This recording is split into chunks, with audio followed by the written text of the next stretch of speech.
আমি নিজেকে কিন্তু সনাতনী বাঙালি হিন্দু মনে করি, কেন আমি 150 বছর ধরে এখানে আছি। আপনি বাঙালি? 100% বাঙালি। আপনি বাঙালি? 100% বাঙালি। 100%? 100 না, 200% আমি বাঙালি। আরে বাহ! কি করে মমতা ব্যানার্জি আমাকে বলবে কি আমি অবাঙালি? মমতা ব্যানার্জি বলে না তো, কি সংগঠনগুলো বলে? ছাড়ুন ওই সংগঠনগুলো সামনে পড়লে হার্ট ফেল করে মারা যাবে। রোহিঙ্গাদের সামনে ওই সংগঠনগুলো পড়লে ওরাই তো বলছে লড়বে। বলছি এই সব সংগঠন যারা আমাদের, ওই সংগঠন টাইট দিতে পারবে না অর্জুন সিং কোনোদিন। রোহিঙ্গা তো রোহিঙ্গার এজেন্ট তারা। মমতা যে লোকটা বলে তার ছবি মমতা ব্যানার্জির সঙ্গে, মমতা ব্যানার্জি এক জায়গায় ভাষণ দিতেন, তার ছবি আমি পোস্ট করেছিলাম। আপনি আমার যদি পোস্টটাকে ফলো করবেন, আমি পোস্ট করেছিলাম। আর সেই লোকটা ও টিভি আপনার কিছু ওই মানে সোশ্যাল মিডিয়াতে বকার লোক আছে, তারা ওই ফিল্ডে দাঁড়িয়ে কথা বলার লোক না।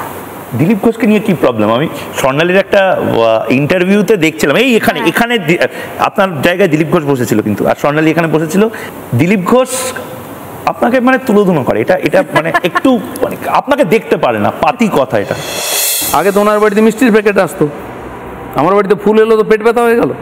বিজেপির যত কার্যকর্তা কেস খেয়েছে 4-5 বছর আগে ব্যারাকপুরে, সবকে অর্জুন সিং কেস দিয়েছে, আর পুলিশ কে বসবে কি কেস লিখবে উনি বলতেন।